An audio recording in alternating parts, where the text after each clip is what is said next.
This guy's got a background in music and architecture, which means he's not just building games, he's composing symphonies of strategy and designing cathedrals of creativity. Whether it's laying down the beats or laying the foundation for a digital empire, meet the master of the eighth continent, the purveyor of pixelated gold nuggets, and the discoverer of Eureka. Dig deep and get ready to unearth some serious talent with Jordan. Oh, that was beautiful, Sam. Thank you so much. I am not nearly even close to used to hearing any sort of an intro for myself in any format ever. Super, super happy, honored to be here with these amazing people, ready to talk about everything cool that's going on, especially Paul's week-long roadmap. The week long condensed roadmap is Stop gonna be. talking about it. Up next, whether he's leading the charge on NFTs or simplifying the most complex concepts, he's the brainy brute who's as unstoppable in esports as he is in the boardroom. The maestro of Magic Eden, turning digital treasures into pure gold while always knocking down knowledge like it's a game of dominoes. Get ready to be floored because he's about to knock it out of the park again. Please welcome the chief simplifying officer, the Duke of Digital Deals, the one and the only. It's Knock. Yo, I know I've said this before, but one of my absolute biggest pleasures is getting two unique intros from Sam per week. Fucking awesome. Love you, buddy. It's going to be a good one. I love you too, man. Ladies and gentlemen, gamers and gearheads, get ready to meet a man who's been through the fire, literally, and now he's here to ignite the Web3 world. Our next guest used to save lives and battle blazes as a firefighter, but apparently fighting fires wasn't enough adrenaline for him, so he swapped out the fire hose for some heavy artillery and jumped into the cockpit of metalcore. But why stop there? Now he's taking the ultimate challenge, user acquisition in the wild west of Web3 at Uptick. He's bringing his battle-tested skills from the Web2 world, showing us all how to heat up on growth without getting burned. So welcome to the panel, the flame taming, mech piloting, user acquiring extraordinaire. It's Jerry, the Golden God Singer. Hey, what's up, dudes? Eloquent. And buckle up, everyone, because we're about to introduce a legend who's probably already beaten the final boss of life twice. He's the guy who's been building ages of empires when the rest of us were still figuring out how to save our progress. You think juggling a few projects is tough? Try juggling entire worlds like Creativerse and Halo Worlds while casually dipping into VR with Lucky's Tale just to keep things interesting and revolutionizing mobile gaming with words with friends like it's speed running through the gaming industry, collecting titles and achievements like the power ups. Just when you thought he might take a breather, he's back with his wildest idea yet, wild card, because apparently conquering every platform wasn't enough for this guy. So give a standing ovation or just spam chat emojis for the man, the myth, the magician. It's Paul Bettner. Well, thank you. That makes the trauma feel a little bit better of like everything that has to happen between now and Token 2049 and also now and the end of the year that we've been lining up now for 2 years and that the party really starts in a couple weeks. I Yeah, I can definitively say that despite all those things you just mentioned, including as I was joking about earlier today, trying to keep the Words of Friends servers online while we were getting hammered with 300,000 requests a second because one of our engineers was like talking about 75,000 requests a second today as being hard, and I was like, son, let me tell you about it. Anyway, despite all that, Web3 is the hardest I think work that I've ever done, and this is an incredibly challenging place to build, but I think also incredibly rewarding, and I can't wait to be a part of those rewards, have us all be a part of those rewards too. Man, if you're in the comments right now, drop a comment, tag Mr. Paul Bettner, give him some love, boost his spirits, and Oh, I'm remind him. happy. I'm good. It's just hard work, man. It's like trying to hold a conversation while running a marathon. Send him some caffeine for the love of God. Up next, he's snatching dubs from the slopes to the servers, leaving no pixel unturned and no challenge unclaimed. From the heights of the sporting goods glory to the intense firefights of shrapnel, he's got the aim of a sniper and the strategy of Magnus Carlsen. He only stays at Doubletree Inns, eats his sandwiches as double deckers. And as we welcome to the panel, let it be a reminder that redemption is spelled D-U-B. Welcome the king of controllers from Shrapnel. It's Dub. Oh, baby. My ship in Eureka is double the size of Limbs, y'all, and I'm fucking hyped about that. Tell you what, and that's an actual fact right there. That's not just a pun. Tell you. Sam, great to be here. Obviously, Shrapnel has had a bit of a rocky road this last previous weeks, but here to stay and here to build, and excited to dive in and talk more about it. Let's go, baby. Rooting for you guys to pull through. I know you will. Up next, ladies and gentlemen, prepare yourselves for the arrival of a mastermind whose strategies are sharper than a shark in a poker game. This high stakes strategist didn't just transform Macau, he turned it into a glittering gem that outshines the brightest lights of the Vegas Strip. But casinos is just the tip of the iceberg. From outmaneuvering the marketplace like Alibaba to leading the charge with Team Liquid, he's played every hand perfectly. And now, as if he hasn't dominated enough realms, he's diving in headfirst for his next daring adventure with my angry Yakuza girlfriend. Get ready to meet the maestro who marries style with substance, the connoisseur of commerce, the titan of taboo. It's Finjan. Let's fucking pump it up, Sam, all the fucking way. Great intro. Good to see you back. I had to take the 2 week hiatus when you were away too, so I'm glad that I can come here and eat some souls and listen to Paul, see Jerry fucking put out his wit there, let Lems do his thing. Knock, you fucking motherfucker, capitalist dirty fuck, Jordan. Love to have you here. Liza on board, Dub, Shrapnel, Avalanche, Stardust. I love all of you guys. So good to be back. This is such an old school gamified. It's so good. We got OG vibes happening. It does feel like episode 15 or something. We're so back, everybody. Get ready to reel in the big one, folks, because our next guest is the bass that broke the mold. Swimming upstream in the treacherous waters of Web3 gaming, this former Bandicam Barracuda has left the kiddie pool behind to dive headfirst into the deep blue of crypto content creation, where he's been making waves for Stardust. This is the same fish who hooked an NFT collection and reeled it to the top of OpenSea with a marketing budget that could barely buy you bait, out swimming D-gods like they were just guppies in his pond. And as the community lead at Stardust, he's got the entire galaxy in his fish tank. So let's cast our lines and give a fantastic welcome to the Sultan of Saltwater and Stardust. It's Seabass. Yo, what an intro. Wake up, honey. The Seabass Sam intro just dropped. Dude, I'm excited to make my debut. Let's go. I love you, buddy. Long overdue. Great to have you, man. And last but not least, she's not just co-founding 44 Labs. She's practically building a new marketing multiverse where creators call the shots and campaigns go viral faster than a meme on a Monday. And let's be honest, if Brains and Beauty were NFTs, she'd have the market cornered. When she's not busy advising Web3 games, she's moonlighting as an ambassador for Ronin Network. And if you're in the Telegram gaming scene, you know that she's a maxi. So get ready to be spellbound by the sorceress of screens, the titaness of ton, the reigning queen of content. It's Elisa. Hey guys, great to be here again. Thank you, Sam, for the intro. I've got a big smile on my face. Yeah, they're funny. We take those. It's like midnight already for Elisa in Dubai, so appreciate you making time for us, staying up late. Great to have you. And of course, whether he's scuttling through the latest hot topics or basking in the spotlight of our stage, this reptilian regular is always a step ahead, weighing in at 2.4 pounds. He's the little lizard legend who leaves a Godzilla sized impression. It's my co host, Lambs. GM, everyone. It is good that the universe is balanced again and the Sam intros are back. It feels good, feels good. And yeah, shout out Jordan for, the sale, the ship sale. I was just excited to get my ship. Didn't expect Dub's big dick energy to come and rub it in my face that he got a ship twice the size. Like, geez. But, we'll take the wins we can get over here. That was hilarious, man.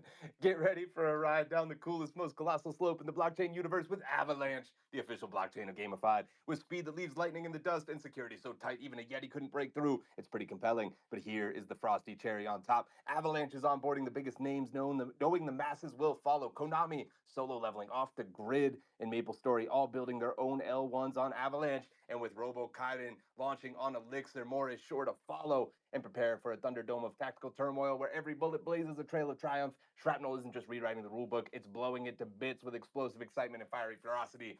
This extraction shooter is a blast of brilliance, demolishing the competition with its unmatched intensity. Plus, it's your portal to a payload of prizes with monthly SDXs back on the menu. Pair your gameplay with a Shrap token or an operator to unlock next level opportunity. Huge thank you to Shrapnel for being the official game of Gamified, which is powered by Stardust. StarNet is the next generation ad network powering the $100 billion spent per year on user acquisition, instead of being owned by Google and Facebook. StarNet is owned by games and apps, creating a decentralized and equitable ad tech ecosystem. Starbase, the first application in the StarNet ecosystem, is the premier missions platform designed for gamers. If you're playing Web3 games and you're not jumping on a Starbase, making sure you got a quest for it to earn some gems, you're just doing it wrong. So you might as well do that. Big thank you to StarNet, Stardust, and the stars I'm seeing after reading all that, for being the official infrastructures of Gamified. We love you guys.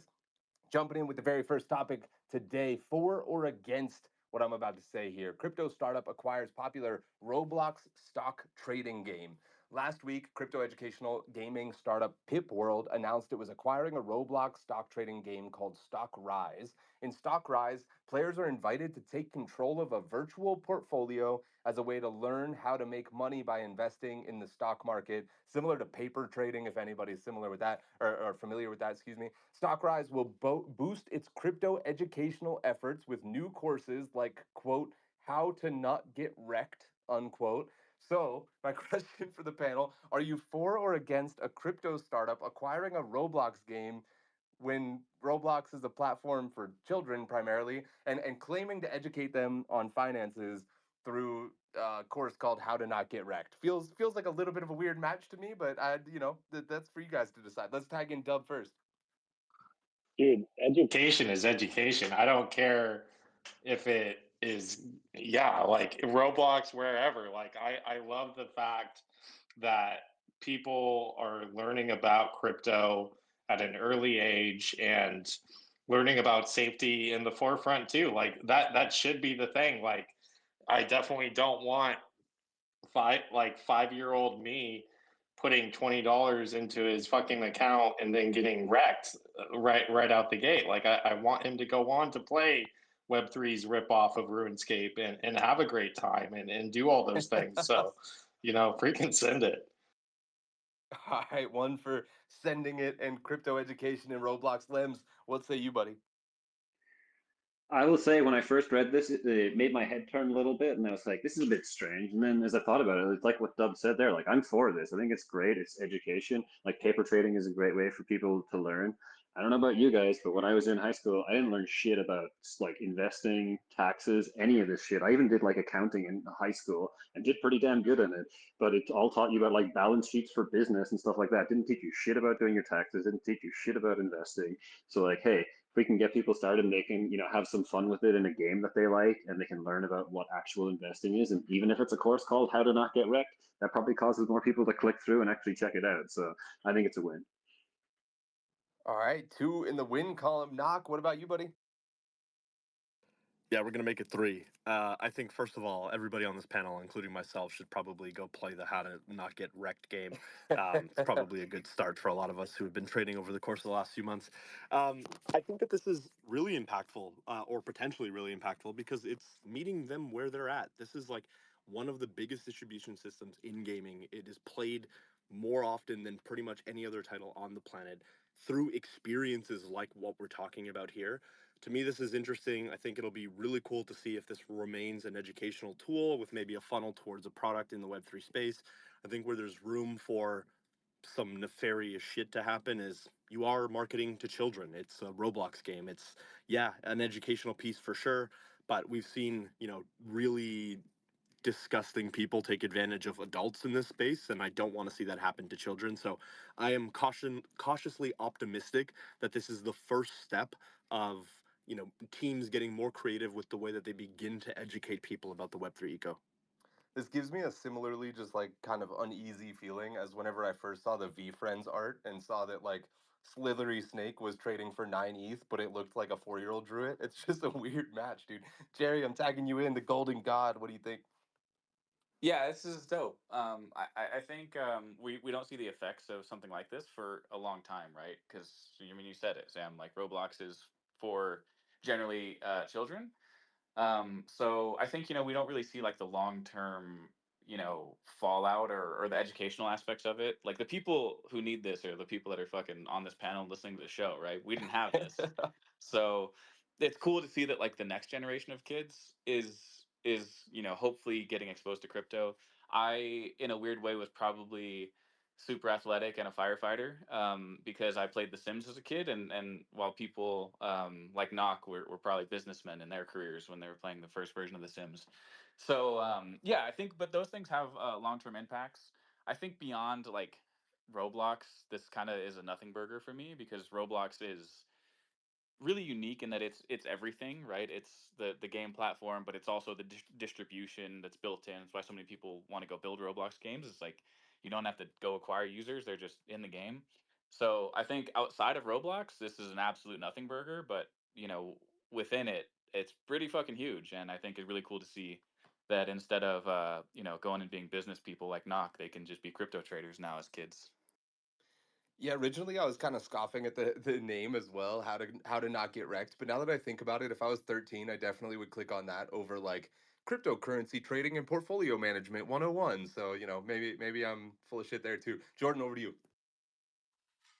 Um, Jerry, I don't know what career it means if I was playing Roller Coaster Tycoon while you were playing The Sims, but I guess making a virtual continent. Anyway, I think that this is huge, even if it's not that huge, because our number one like challenge as an industry is the psychological friction. I guess if you want to say it in a very generalized way for the rest of the gaming ecosystem and accepting NFTs and crypto and stuff in their games, right? Like that's like the biggest hurdle, and there is not a community more pre-aligned to accepting these ideas and already understanding how these mechanics and financialization and all of it work within a video game world than people who play Roblox. They get it all over already. They will be the easiest possible people to have understand how things work over here and to bring them in. And so I think the more we make inroads into that community,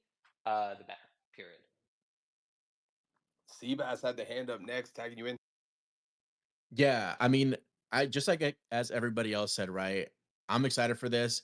I think one of the biggest ways that I can relate to this is when one of my friends tried to, bring me into like day trading, right? But the language was still so like new to me and I didn't understand it at the time, right? So like starting off earlier, if there's even ways to understand, right, different terms, top downs, hats, whatever it was, bearish, reverse patterns, right? Anything like that. If I could have learned that at a much earlier age, I think it would have been much easier, right? To understand a chart or what I'm even looking at. Kind of feels like I'm just looking at lines all day. But if, children are able to learn that concept much sooner, I think it'll be a big win. I think even now, right? We still have like this huge language barrier that we just expect people to know once they first come into the space, so anything that we can do to just cause that seamless, like either onboarding or just letting people kind of learn it much earlier is a big win. Seems like the panel agrees with you on that. Nog has the hand back up, then we're going to Sinjin. Yeah, quick sidebar. I don't know if anybody was a fucked up kid like me and took away parts of the roller coaster, or just dug holes and drowned people in A Roller Coaster thousand Tycoon. If percent. that's the way that you played the game. Um, what I will say is, I think that this is like a sign of the times, right? Most of us, if you're in your mid to late mid 20s to like mid 30s, pretty much everybody in that 10-year gap is thinking, I wish we learned more about managing money and personal finances and what types of accounts did what and how to do certain things as we were kids in school. And I think you've now got this really interesting opportunity where you have a platform where literally hundreds of millions of kids play every single day. They are playing in these unique experiences where they're learning things, or they're trying to play new different ways to build games, or they're learning something about something that they're excited about within platforms like Roblox. To me, it feels like a really natural evolution of teaching kids from a young age how to get involved in crypto. I think for us, like, we have a hard enough time trying to get people who are adults to understand the space, how to onboard to a wallet, how to do these sort of things. If we want to see crypto really reach the masses over the course of the next couple of decades, I think it's incredibly important that we begin to educate people at a much earlier age. I know I mentioned in the first bit, but I want to stress again, the potential for this to go like spectacularly wrong is just so high that while I'm excited, I'm also fucking terrified that this is just going to turn into like just extracting dollars from children. Thank you. It's about time somebody addresses one of the risks here. Sinjin, over to you, man. Yeah, I think it's totally fucked up, actually. I mean, like, if they have a good thing going and they're learning about equities and stuff like that already, I think it's good. It's the analogy I'll give is when I was a young father and I have, two children, I decided that I was going to teach my eldest son Dota 2. And so I bring him on board. He must have been like 9 years old. And then, he's pretty doing badly in these pub games. And then I was telling the people like give him a break. He's my son, and the other people on in the pub game in Dota 2 said you're a fucking terrible father. Like, what the fuck is wrong with you exposing your son to Dota 2 and like whatever age that he is? You're just a fucking worst dad on the planet. And I realized at that point that exposure at certain times in a child's life matters when it's appropriate, and it's not fucking appropriate. Go fuck themselves. Go fuck off and fuck them all. Jay Cluster in the comments says, how did governments get the majority of people to recycle? Educating the kids. How did they get the majority of people to start wearing their seatbelts? By educating the kids. How are we going to teach degens to stop getting wrecked? Educate the kids. Jerry, over to you.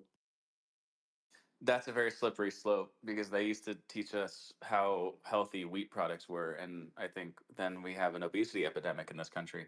Um, I will say that this is hard to say after Sinjin's eloquent and very, um, a lot of chutzpah and his disapproval of these things.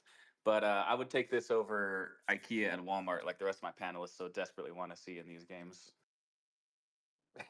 Dub, what's your thought, brother? Just unbelievable. I just wanted to like counteract Sinjin because that's just a crazy. Like I was at that age, I got to do like a stock paper trading class thing and like learned about the stock market and all that shit. And then I went on to lose a shit ton of money on Wall Street bets stuff. So like nothing's wrong with it. Like it worked for me. Why isn't it going to work for them? Dub, you can't lose money on Wall Street bets if you just never sell. There you go. Unrealized. Unrealized. Up next, we're moving on. What's the word for Bornless? Asking everyone to avoid mentioning Web3, blockchain, or crypto on IGN and game trailers on their socials, Steam, etc. Some people thought Bornless, the horror shooter, left Web3, but inside of communities, they've consistently reaffirmed their commitment to Web3 gaming. Shout out, they came into the Wolves DAO and gave us a builder's call a couple of months ago. I really like Josh personally as a person. He's a good dude. Recently, they shared a new teaser trailer, but they asked for people not to talk about blockchain on socials, Steam reviews, etc., because the risk it posed alienating their Web2 audience. The team famously got over 200,000 wish lists after a TikTok went viral last year. So, my panel, I ask, what's the word for Bornless requesting that Web3 keeps quiet? Jerry, over to you first, bro. I feel like it's like an uncanny valley situation. There's a hyphen in that, so it is one word. Sam and Lems, the rule enforcer Lems over here. I feel like it's listen. I love the Bornless. I mean, I cannot stress that how much I am excited for that game and how much I love that team, and I really, really appreciate Josh. He's one of my better friends in the space. Um, but I feel like moves like this are sometimes make me scratch my head a little bit because it's like you by not wanting to appeal to anybody, you run the risk of appealing to no one. And I think that like who is another team that we saw do that recently? We all talked about it this week. Dimensionals, right? They alienated both sides of like the Web 2 and Web 3 audiences, and then everybody just hated them. And I think Bornless is nowhere close to that. I think Bornless is on such a good trajectory, and they've clearly been doing some things well. But you can't hide some of these things forever, and you can for a long time. But I worry that over time, are people do us as the Web3 natives here look at this move and kind of go like, well, then what are your intentions here? Like, what are we doing with all this blockchain stuff, right? And you don't want people to start asking those questions, and then on the other side, they haven't really hidden all those things. So are the Web2 people when they dig and as a horror game, I'm a huge slut for horror games, right? People get obsessed with horror games and they do their research on their horror games, right? People are going to find out, right? People are going to look into the game and they're going to see some of these things. So I worry that they may kind of alienate both sides. Again, I don't think this is a huge concern for them currently, but I think Dimensionals at one point didn't think that was a huge concern either, and look at them now. Yeah, interesting take. Elisa, I'm sending it over to you next. What's the word for this one? I was gonna say scaredy cat, which is probably two words, but Now I It's just want to say hyphenated, Eliza. It's one word if you put a hyphen. W. Thanks, Jerry. But now I think actually probably Wise. I'll tell you why. I think Dimensionals is different. Like I'll be very real here. They have a not very good looking game. Like I was never personally bullish on them. And didn't ever understand why people were buying NFTs at those prices. But whatever. Um, I think it's pretty incomparable. Like Bornless actually has a chance. It looks like a super high quality game.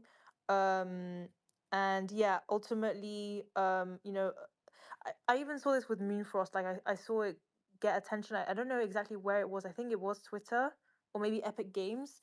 And then I just saw people saying, "Oh, I'm not going to be playing this because there's NFTs." But they didn't actually get to play it before realizing that. Whereas the situation I hope that Bornless see is loads of people start playing it and they love it, and then later on they find out about the NFTs. Maybe similarly to over the grid. What is it? On the grid? Oh my god. Off the Off the grid. grid. Jesus Christ.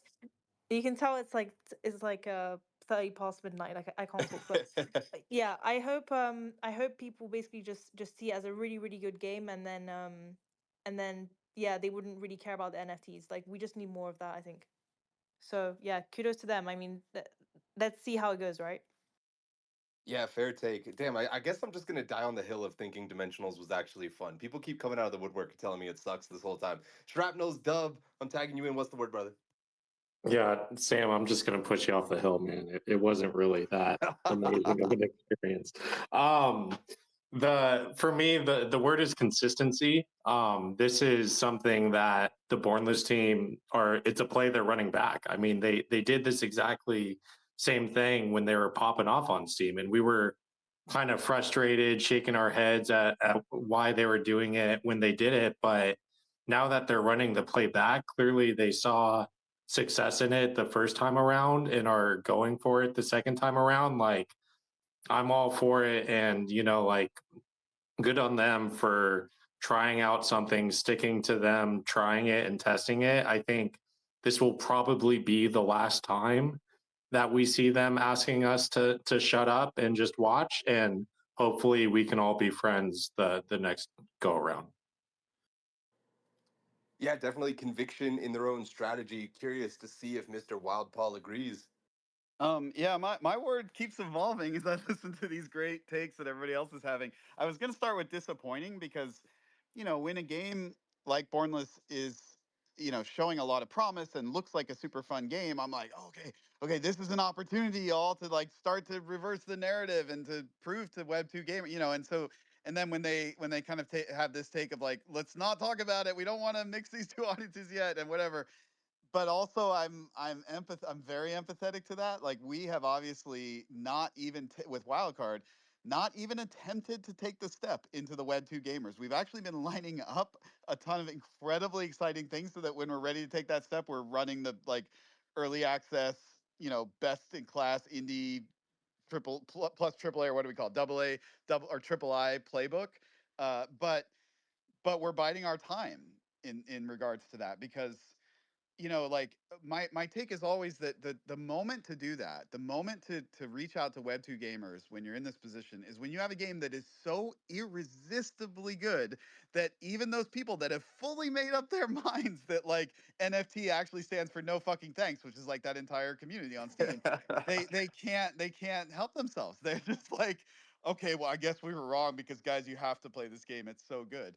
And I feel like that's what they're doing, and I'm very empathetic to that position because it takes a long time to get a game to be that good, and you really do want to be connecting with not just Web3 gamers but also non-Web3 gamers as you're in that process of getting ready for the game to be that great. So it's a really tricky thing.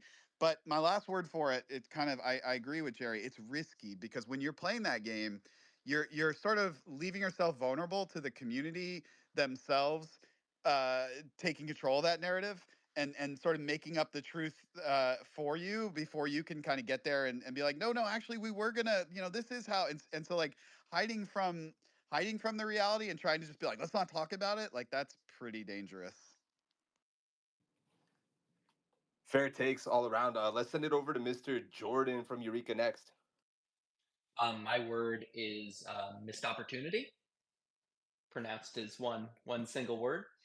Not it's a missed opportunity, I think, in what I'm assuming is their Web3, the design of their integration of Web3 elements. Because I'm not saying that, I don't know what they're doing on that. And I'm not saying that they're wrong in their strategy, and they're looking at how they're doing it and they're saying this is what's best for us. Maybe it is. But that means that they could have integrated their Web3 elements in a more substantive way that wouldn't have this problem. Because if you do that right, like the Web3 side of your game can be something that's so fundamental to its kind of purpose and creation of value and fundamental mechanics that any player can understand why.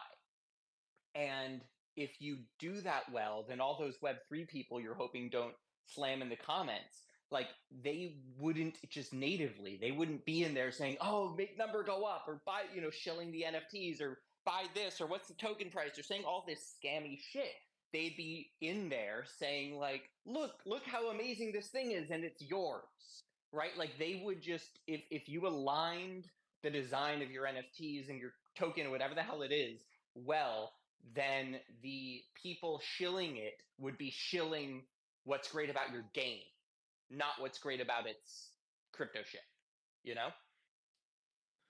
Yeah, I see Wild Paul put the hand back Yeah, up. I'll go back to I gotta jump back in because damn, that's a hot take, and that's exactly right. And thank you for like reminding me of that too, because it's I really thinking about this from the perspective of Bornless and like which is kind of the majority case. You see these games where their Web3 mechanics, their NFTs, and their token are intrinsically linked to the game. So there's no separation. You're like that's just how I have to think about the token. Is the token's related to the game? But I am much more drawn to and very excited to soon talk about a strategy where that's not the case, where you have a different function that or set of features and value that the token and the crypto ecosystem is providing to a game rather than being intrinsically linked into the game. And I really do. I mean, I love the way you just said that because I think that for the products that do get that right, you're going to end up with this thing that where in previously it felt like those things were in conflict, but all of a sudden it's going to be like, hey, actually this is great. Like this community is here to support these aspects of this product or platform, and this other community is here because they're gamers, they want to compete, they're whatever else. And actually these two communities are in harmony, and this is great. We love each other, we support each other, and like we sort of wear different hats. Like I put on my DGen hat when I want to talk and be excited about those aspects, and I put on my competitive gamer hat or my streamer hat or whatever it is when I want to be excited about those things. And I am really looking forward to hopefully a next generation of products that show that that's possible rather than the only way to like have a successful crypto economy is having it directly integrated with the game. I don't think that that's the way. So thanks for making that point, man. That's fire. Shash in the comments also works for Crescendo, who I believe advises the Bornless. He says to defend the Bornless, their perspective is to show Web 2 players the game is fun and then make the Web 3 portion optional for players to slowly ease them in. Like Eliza mentioned, it's a lot harder to hate on NFTs once they play the game. Yeah, fair enough there. Sinjin, let's go to you, then we'll tag in Knock. I think the word is transparent, and it's not transparency to Web 2, but it's transparency to Web 3. They're being open about it, and for me, as a ex gaming executive, that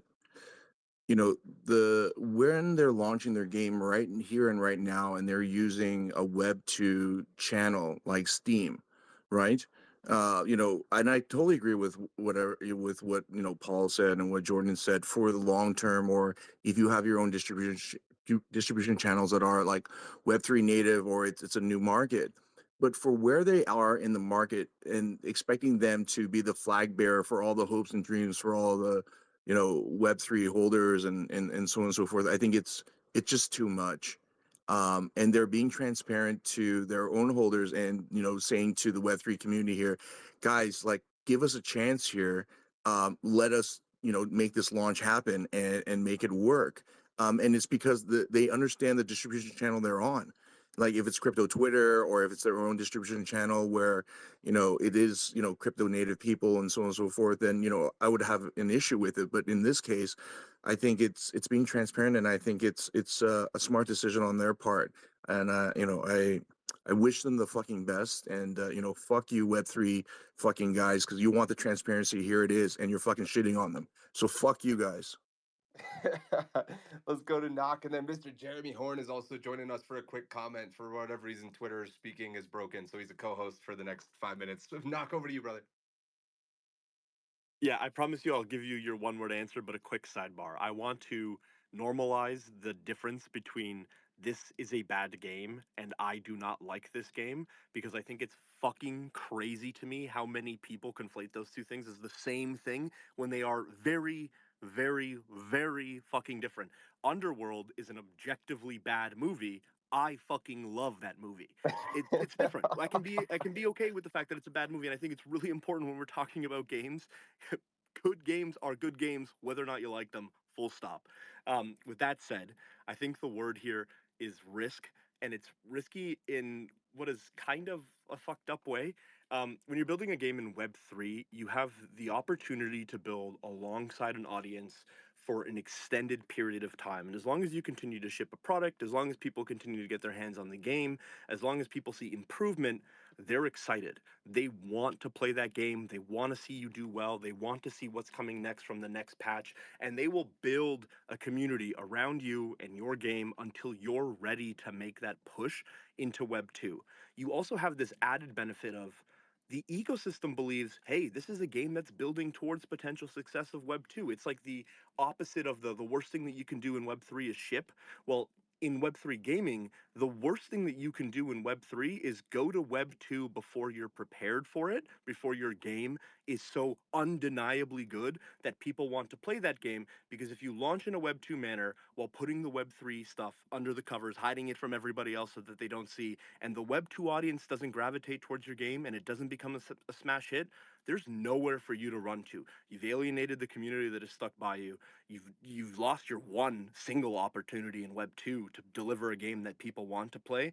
So I think that there's an incredible amount of risk with the strategy. That being said, I think the team, Josh is a great dude. I think the team is building a product that has real potential to get viral coverage because of the nature of the game. I think horror games are the types of things that people want to play with friends.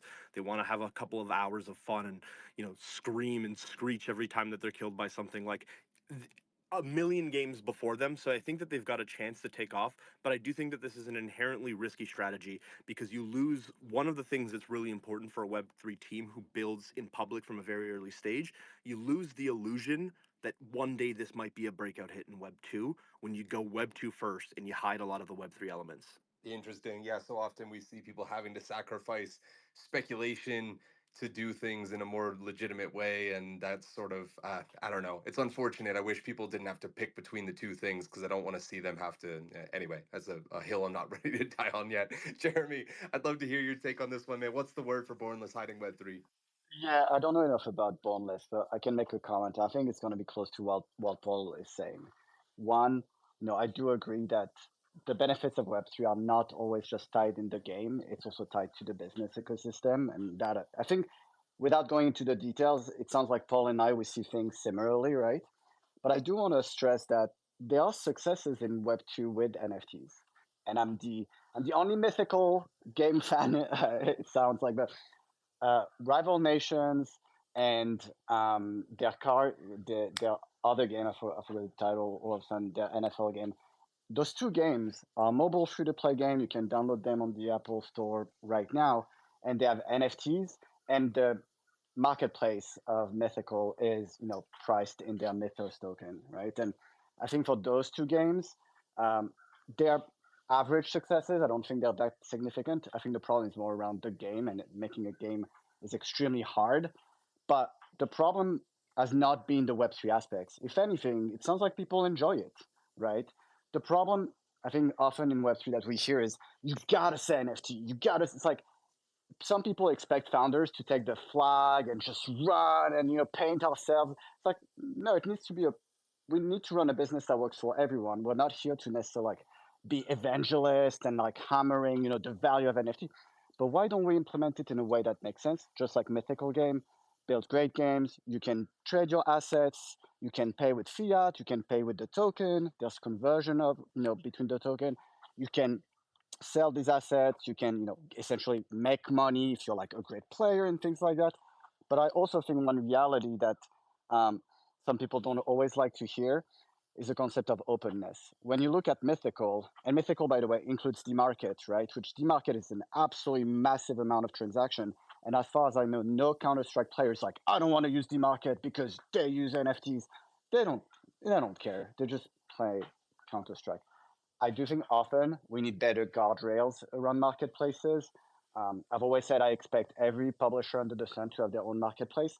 And the reason is to control the quality of the experience, right? It's to avoid the bad behaviors we've seen around sniping tokens, manipulation by third parties, so that as a publisher you can guarantee to your players, which like Mythical does, like, hey, we have full control of the marketplace, and actually we even have capacity of returning tokens or canceling a transaction if you've been hacked, which I think for the growth of the space is tremendously important to make sure that when there's a newbie, a normie that comes in, is like, I was playing the game, I love it, but something happened, and I don't have all of my NFTs. There's no way as a publisher you can say, well, you got to be more careful, and you got to have a ledger, and all. You just have to say, we're terribly sorry about that. You're such a valued customer and player.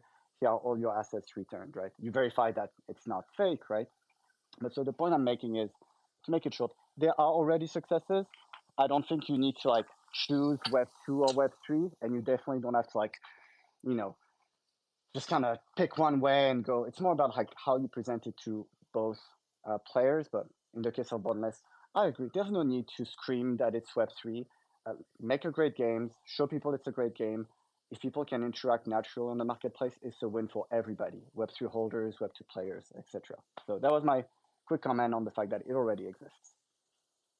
Yeah, appreciate you coming in. I think that it'll be really telling to see what happens with off the grid, since people in general seem to agree strongly with the fact that that game is of high quality, and they've led with a very Web 2 approach. However, they've done a lot of node selling and stuff in the background in Web 3. I also have to give a shout out to Sparkball making a super on the nose comment in all caps. They say we made the same mistake too. Do not recommend.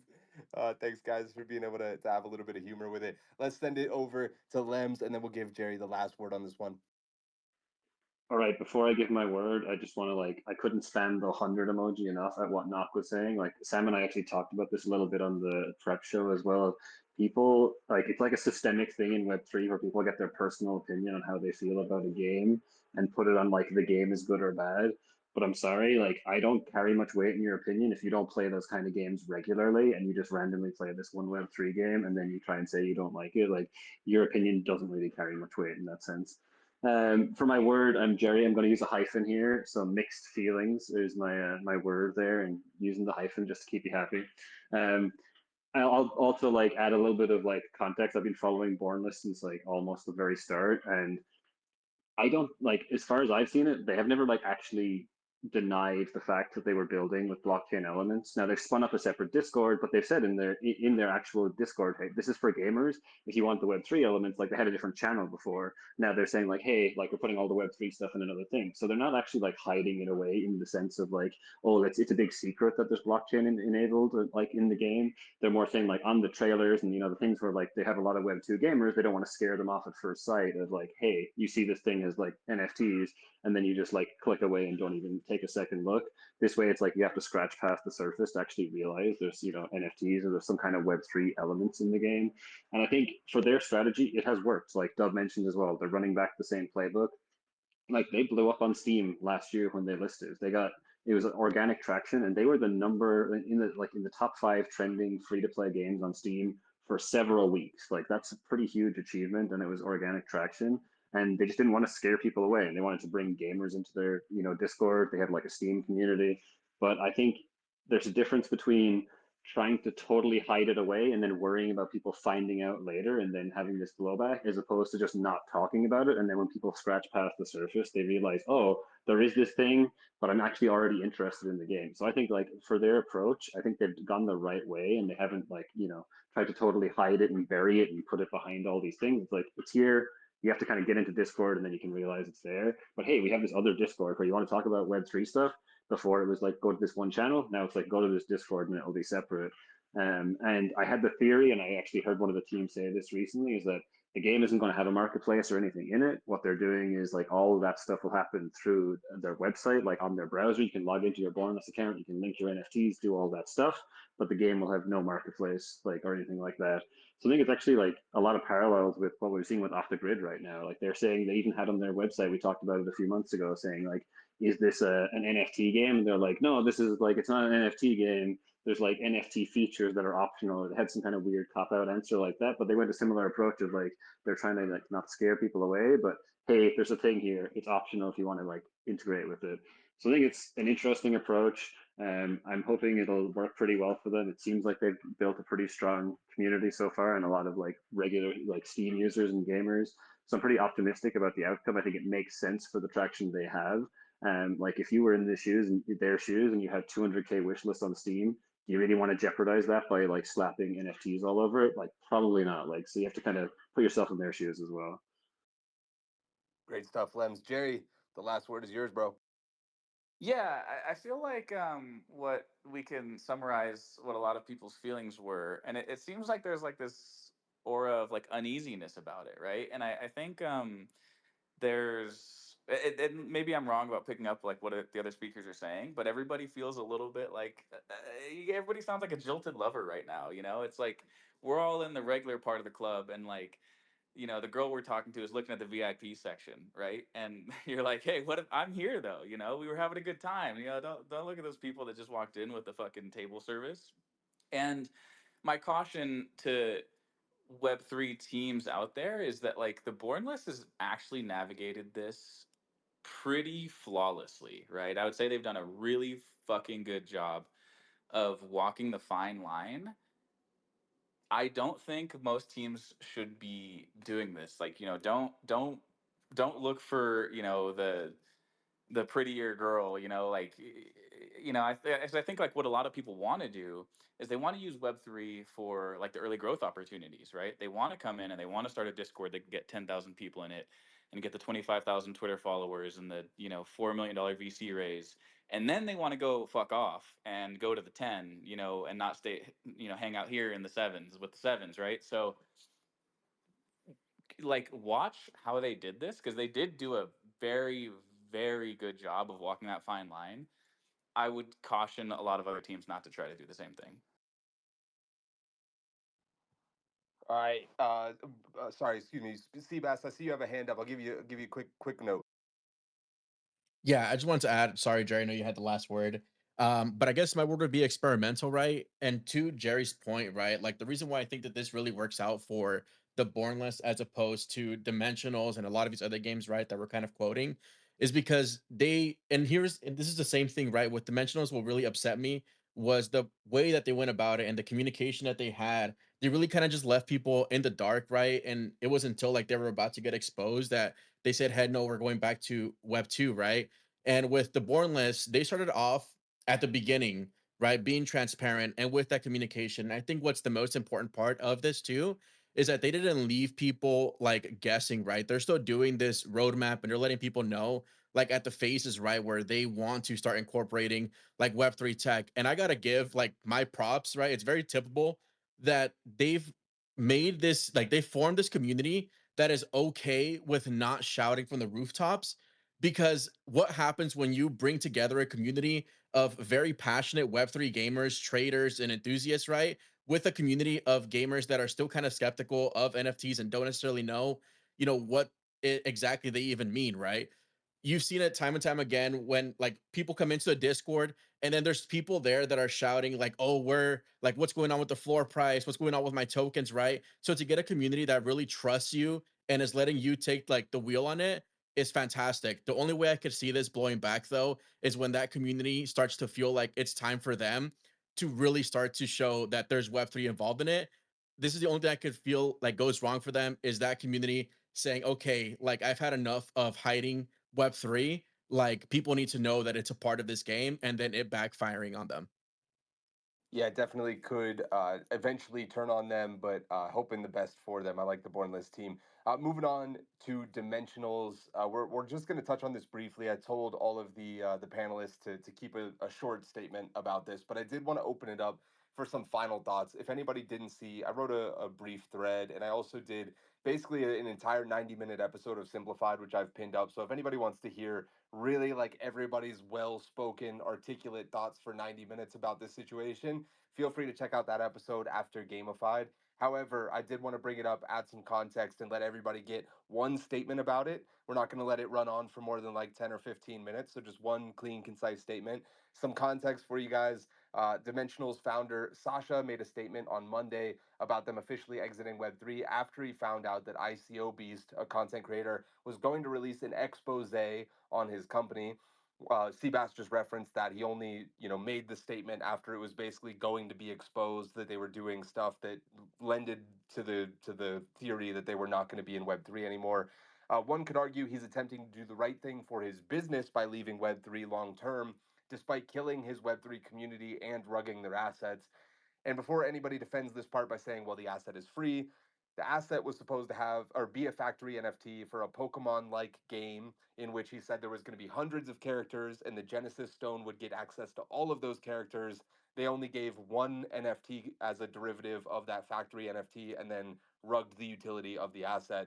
So that's no longer happening. Therefore, the promise of the utility that led to the speculative price is removed, and therefore I believe personally that he has more responsibility to it because that speculative utility is what drove it to 3 Ethereum and had a lot of people buy it in the secondary market. He also blames the failure of the NFT on the royalty model, which obviously has caused many NFT projects to suffer. But my counter argument to that would be if you expected NFT royalties to be the only revenue for your game, it was doomed to fail from the onset because in no world is the royalty from 1,000 NFTs going to be enough to be sufficient monetization for an entire game. So that's hollow and short sighted from my point of view. I'm not saying that's correct, but from my point of view. Rubbing salt in the wound, also Dimensionals, some people might have seen, has a massive booth at Gamescom right now, and obviously is back in Web 2.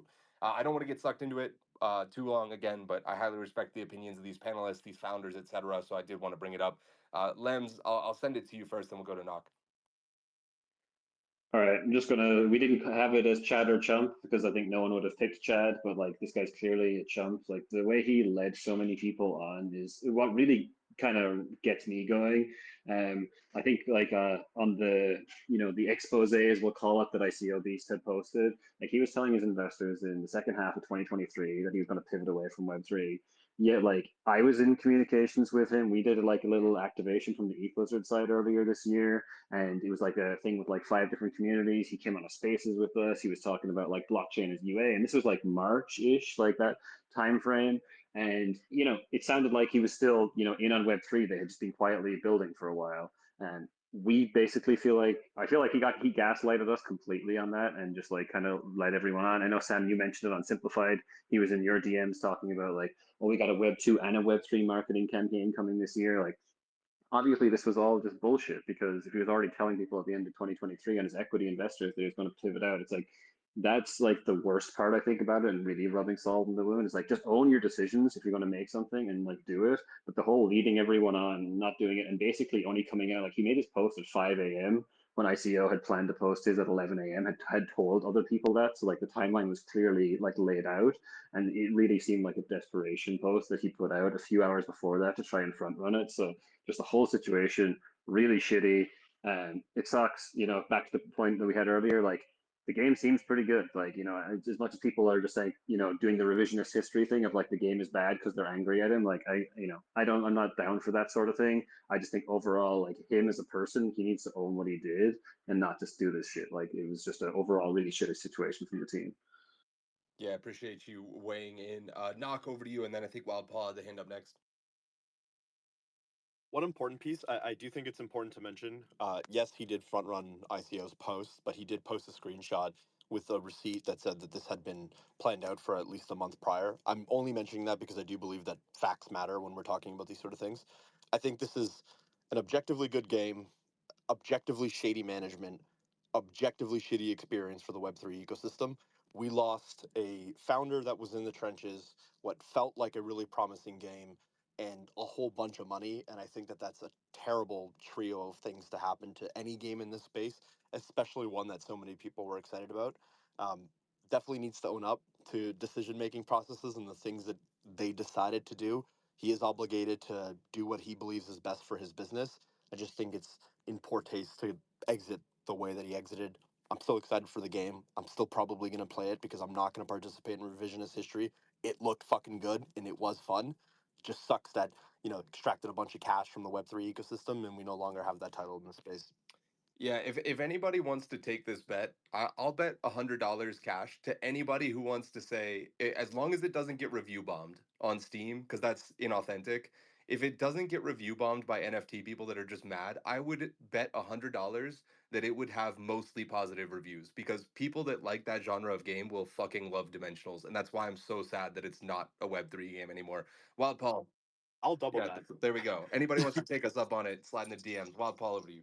I just hate that my disappointment about this keeps growing. Like, even just some of the things you guys told me or said in the last 10 minutes about this were some details that I didn't even know yet. And like, I wanted to come into this, of course I have tremendous empathy for the difficulty of building in Web3 and the challenges of bringing these different disparate audiences together into a coherent experience that is making everybody happy.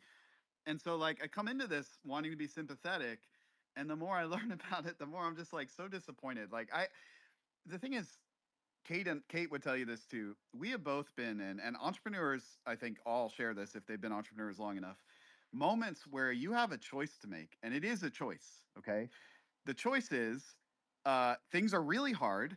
Am I going to and I need to, like, it's like that moment. I've been watching Lost with my daughter recently. There's this moment where they're in the helicopter and they're trying to get away from the island, not to spoil it on anyone, but they're like, and this is so unrealistic because I'm also a pilot as a hobby. I don't know if you guys do this, but they start like throwing things out of the helicopter because somehow that's gonna like give them more fuel or something, which is totally not how it works.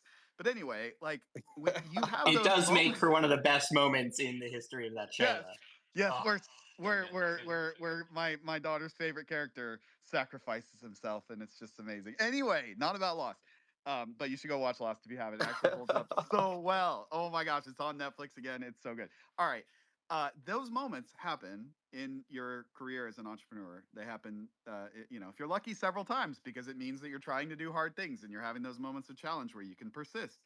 And like, in those moments, you don't throw the people that helped you get to that moment, you don't throw them out of the helicopter. You desperately search around for anything else you can offload, for all the things that are like your babies that you really don't want to cut, and those hard decisions that you're like, but I was really hoping that was going to be a thing. But if you decide you're going to keep flying, you don't throw the people that got you to that point out of the helicopter so that you can keep going forward. You just don't do that. Like, I don't, I have trouble wrapping my mind around making that choice.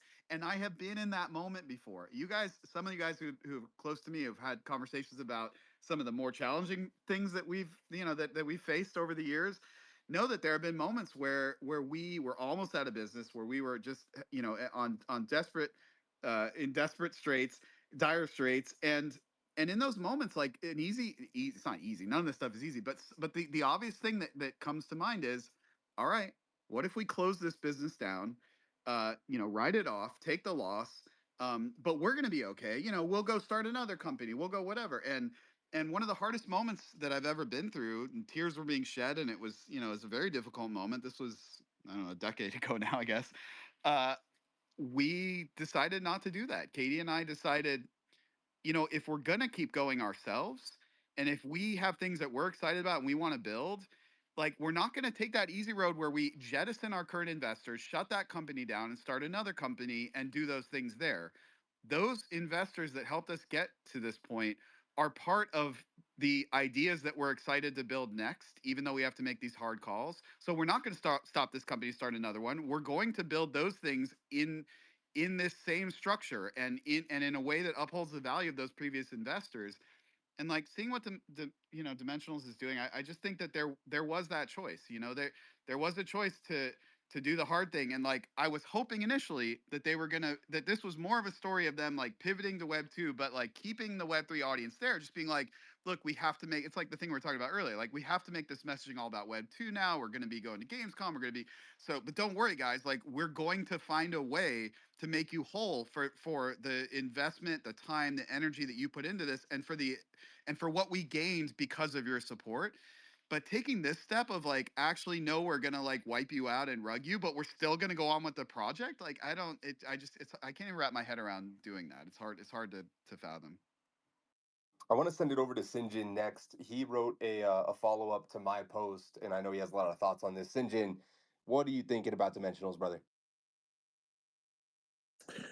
I wrote that it was heartbreaking in the sense that, as a founder in the space, I get the opportunity to speak with other founders as a founder, whether it's Paul or with Jeremy or with Gabe, separately. And it's not like some cabal or something like that. It's just like one offs here and there. And, playing Dimensionals, talking with Sasha and feeling his passion. And if you go back through some other old, gamified episodes, I've mentioned this. I've said that his passion for the game and where it's at. Like, I believe in what they're doing. I believe that they're going to come back to NFTs. He was very uh, sincere at that moment. But I completely agree with what Paul just said about the hard decisions. And when you're doing something that is worth something, you're going to get to the point where it's just so hard, and you can take not the easy way out, but I would say the pussy way out, or you can fucking man up. And sorry if I'm using this language, I'm almost 50, so fuck you all. And just get the shit fucking done and man the fuck up and get it done. And so all I can say is, Sasha, you screwed the fucking pooch on this, buddy. Yeah, like seriously, you fucked it up, man. All right, let's send it over to Mr. Jeremy Horn. Just But when by he the way, thought I he just was wanted, out. I completely agree. But just one thing I wanted to add, sorry, I'm not following the Twitter rule of raising my hand, is that just to finish that story, like, it's okay if you go down with the helicopter. Like, that's okay. You made your best, you ran out of fuel, everybody dies. Like, we all have a lot of sympathy for that. But if the helicopter keeps flying, but you throw out of the people that gave you the fuel, like, that's where I think we all are really bothered by. Yeah, that's what's killing me about this thing is it's like you companies fail all the time. We expect 95% of these games to fail, but you didn't fail. You just decided to pivot out of the thing that you promised to do, both to your community and to your investors, and then made the decision to change it only with your investors and not with your community. Yeah, And and it we can all feels see that. Like, it's proven, it's there because the company's still there and making the game and showing off to all their new, girlfriends at Gamescom or whatever. Like, at their new cool lunch table. Jeremy Horn, over exactly. to you, man. Yeah. Um, I mean, like the others have said, I love listening to the space on Monday, but I've got deep empathy for someone who actually looks at a P&L, right? And who's responsible for payroll and healthcare and just a business. And it takes a toll. And there's so many, things to consider, not just the business, but also your investors. And I know it might be unpleasant to hear, but you actually have a fiduciary responsibility to your investors, holders, and you guys, the Web3 crowd may say, oh, he promised a Web3 game. I'll be honest, the investors, they just want their money back. Like, they want a multiplier on their money. They are not like, oh, but you told me it was going to be blue. Or so many companies pivot, often like, 180, like, oh, we're making games. And now, the guy who made Slack, right? Slack initially was a game company, and then they made a communication tool. Those investors are happy, happy, happy, right? So I've got a shit ton of empathy for the realities of a business. And I also have a shit ton of empathy for the realities of looking at data in Web3. And, Sam, I send you a lot of data often, but, when you look at some of the data on some of the games, even games that are popular, you're like, oh, so nobody plays that game. There's a ton of speculation on the token, but nobody actually plays that game. And it's tough when you realize, well, that means there's no fiat revenue. That means they're burning cash. There's no income running. And you can't just like hope for future token valuation to save your business because you also like have higher taxes on it. There's a shit ton of that happens. On Sash moving to Web 2, I get it. I respect it. Like, your responsibility is toward your business. I have to agree with everybody. It's just the way it was done, and also the way it's okay. I think some have said it. It's okay to say, "Hey, folks, like this is way tough. Tough market. Like we need to make this a success. Here's what's happening at the company." Trying to give as much transparency, but then finding ways to make people whole in some fashion, some sense, which can be like you can't legally say it, so it's a little tricky. But doing the buyback of the NFT, saying as the game grows, we'll buy back all of those tokens, etc., and trying to get some exits. Honestly, I was just thinking of the fly. I know some people would not like it, but say, hey, we're gonna give you, I don't know, stuff from the game, or like almost like things that are not necessarily like just pure token appreciation, which I know is what most people want, but finding other ways. I think ICO was awesome when I listened to him, just saying he would have liked it to be done better. We all wish the best, but it's like, put your royalties to zero. It's not that much money anyway. Just take a little time to, don't kill the server immediately.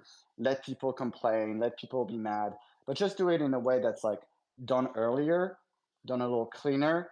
But at the end of the day, a business is a business. Like I'll never fault uh, entrepreneur trying to save a business when you don't want to drive your car into the wall. I've got a different vision about Web3. As I mentioned, I think there's like a ton of business opportunities and ways to do it cleanly. If you disagree with me and you want to go another way, like I'll respect any entrepreneur. Yeah, it's just the way.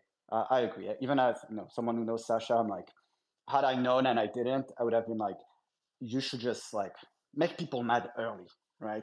Piss them off early, and do it like really well just once. Take the hit, put your face against the punch, and then move on. Right? That's just better way to do it. Yeah, I don't know if there's anybody on this planet that would have advised him to announce this a day before they had a giant activation at a Yeah, conference. that is crazy. Even I was thinking about it too. I was like, do it 3 months ago, right? Let people fucking be pissed, have all the spaces, and then they're like, oh, remember dimensionals? Nobody would care at that point, right? Yeah, it definitely would have been taken a little bit differently. Let's go to Jerry, that will tag in Seabass. Yeah, I'm gonna have a couple, I think, hot takes here. I want to be very open in that like Uptick has worked with Sasha in the past and Mino in the past. We did a really successful launch of Cat Game with them. So we know him pretty well, right? And I think, and I asked a couple guys on the team about this, knowing that this was going to be like what everybody talked about this week. And everybody was consensus that they're a strong team. They're all smart people. They're all really good people that work at Mino Games, and they initially came to Web3, I think, with an open mind and listening to other people around them. And if you were around at the time, you saw that Sasha came through as a public person on a lot of the same platforms as one of our other favorite founders, that's in the space, who's still building. He might have done a Super Bowl commercial at one point. They were on a lot of the same, they were doing very similar things. And I think that Sasha was somebody who was very easy to influence. And I'm not saying anybody else's names because I think anybody influenced Sasha. I think he saw people he respected doing things in a new space, and he is somebody who is a dreamer and who falls in love with new tech and wanted to take a shot, right? And that's worked really well for him in the past, right? If you look at Mino as a company, that's been I think it was very clear Sasha had no idea what the fuck he was doing in the Web3 space. And when things started to change, he didn't know what to do from that. And I think he, again, was very open minded when he came into the space. But then as things started to shift around him, he just had this level of naivete that he wasn't able to overcome. And, you know, when you don't know what the fuck you're doing, how do you know what is the right thing to do? And he was getting a million opinions, and we all have an opinion on what he should have done. And I think ultimately he made the wrong choice at every step of the way. It's like you were talking about in 90 Day Fiance, Sam. When you watch somebody make the wrong choice every time, that's what Sasha was doing. But I think it's really hard to call him like a shady or malicious character. I think he was just so out of his depth in a world that he just could not understand, right? He, in his post, put out one thing that was kind of interesting to me, in that how royalties really affected their plan. And the hot take here is that I think at that time there were so many teams that front loaded their marketing efforts, not because they saw, I would disagree, Sam, that I don't think they saw royalties as being their only path to revenue. I think that era of builder that came in around that time saw royalties as a way to just monetize their games at an earlier standpoint. I don't think it was the only plan. I think everybody was licking their chops and salivating at the fact that they could monetize their games 3 to 4 years before they were ready and have that be a consistent revenue source. Because we all thought that at the time, right? And then when that changed, now you're sitting there like, well, I committed to being in this fucking crazy world, and now I don't know what the fuck to do about it. And I think that's just the dimensional story. And there's been some all time bag fumbles. Sasha he deserves so much blame for like he could have pivoted in a number of ways at any step of the way, and things would have gone better. But I think it's just a really shitty, like, sad story, and it's gonna be a company that like has had goes down as having like an all-time bag fumble. Super interesting thing to note about them. I don't know if this played a point or if they get any pressure from like the government, but some of the game studios that are in the area of Canada that they're in get like half of their employee salaries subsidized by the government. So that could have played a part. I don't know if they get pressure to like monetize or start to generate revenue, or where their financials are at. But obviously, like Jeremy said, business decisions go heavily into this. I also, last thing, to Knox's point, I thought it was a really shitty game, and I didn't like it. And to Lems's point though, I fucking hate roguelikes. So I remember telling Sam, at 3XP, like, I don't really think that game was great. And Sam was like, "Are you fucking crazy? Like, that's the hottest take I've heard the whole time here." So I don't know. Yeah, my takeaway here: when people sell you the world and have these grand visions, make sure they can do anything close to what they can do. And it's okay to wait for them to prove that they can even do a fraction of it first. Okay, but stop shitting on Sam's take. I need the world to think that he knows a great game from a not great game. I mean, I think I do, but that's obviously a little bit biased. I see more hands coming up. I really, like I said, I really don't want this to turn into another like hour-long dimensionals pile on. So I'm gonna give everybody like 30 seconds. If it feels like it's going too much longer than that, I'm gonna just mute you, and then we're gonna move on to the next topic because I can't have two shows be all about dimensionals again. Let's go to Mr. Seabass, Jordan, and then Sinjin. Yeah, holy shit, guys. This is supposed to be quick. I think the one thing that I'm still concerned of for dimensionals is like if they just expect after closing down this Discord that anybody that had some form of interest in dimensionals is just not going to try to find a new Discord. Like it's gonna pop up eventually, and it'll pop up 3 months down the road when somebody makes some post saying, "Do you remember this Web3 game?" And then on a random Sunday, somebody is going in talking shit about their game because they rugged all of their holders. Yeah, it's a good point. If they take the bullet and let people speak their piece right away, they might actually save themselves some suffering down the line. Jordan, what's your take, bro? I just want to say, first off, I don't know the guy, right? All I know is what I've heard a bunch of you saying about him a bunch of different times over the last week or two. But Jerry, like on the was it like it's a fine line of what malicious means, right? And I guess what I'll just say is you don't have to be a founder. This is not a job that you just end up in, right? And my number one job, how I think about it for real, at its core, is to be good at this. Because if I am not the best I can possibly be at doing this job, I am betraying everybody who puts any ounce of care or stake into the thing that I'm building, because I'm out there and telling everybody to care about it and to put their faith in it. And I just kind of call bullshit on his whole thing, I guess, from afar because of that. I like that take, Jordan. Thanks for keeping it short and sweet. Sinjin, over to you for the last word, buddy. Yeah, just like I'm not a defender of all the founders that I like and so on and so forth. But, I'll say that, when the royalties went down, with Gabe particularly, what did he do? Right? And everyone says he's not done anything. Well, 721C, what the fuck is that? Right? I mean, like, and you can say what you want to say about, shit happens. And I get that. I fucking get that. And I sympathize. I really sympathize. It's fucking hard. But that response from Sasha, what he wrote, was fucking bullshit, man. It was fucking bullshit. That wasn't the fucking way to do it. And you can't fucking defend that shit. Strong words from a strong man. Inclined to agree with you. But we move on real quick. Let's allocate a moment to applaud the almighty Avalanche, the official blockchain of gamified.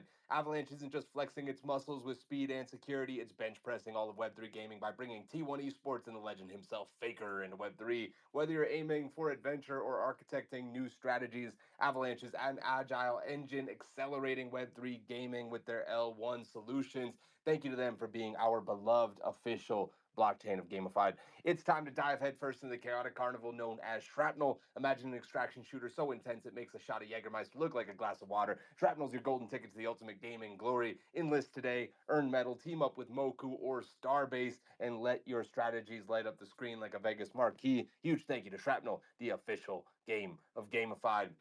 And introducing Starbase, the shimmering gem of the StarNet galaxy. It's the ultimate missions platform for gamers where you can play games, complete missions, and earn gems. Starbase doesn't just showcase the best playable games in Web3, it embodies the grand vision of StarNet. Get ready to embark on your journey with Starbase and StarNet, the ad network that's rewriting the rules and the official infrastructure of gamified. And of course, let me remind you, in just 8 days, we will be doing a charity activation for Extra Life, which helps young children that cannot afford the medical care that they so desperately need. We had an amazing anonymous donor pledge to match the first $25,000 in donations. So I'm really, really hoping to raise another 25K and get $50,000 raised for kids by playing Web3 games. And I don't know if I've announced this yet. It's actually kind of a stupid concept. I'm going to say Web3 gaming is inevitable 24,000 times in 24 hours while playing video games the entire time. So it should be a little bit of a shit show and super fun all at the same time. Hope you guys will join me. That's on August 29th. I'm going to be starting at 10 a.m. Eastern and going for 24 consecutive hours. Also, shout out to games.ggg. Excuse me, stuttered a little bit. Who's also going to be co-streaming it? They're going to be putting it on their Twitch that has 40,000 followers, among other things. So should be an amazing experience for all involved. We're going to move on to the next topic, which is Monopoly Go surpasses $3 billion in revenue in under 18 months since launch. Monopoly Go, without question, one of the most successful mobile games of all time, and especially in recent years.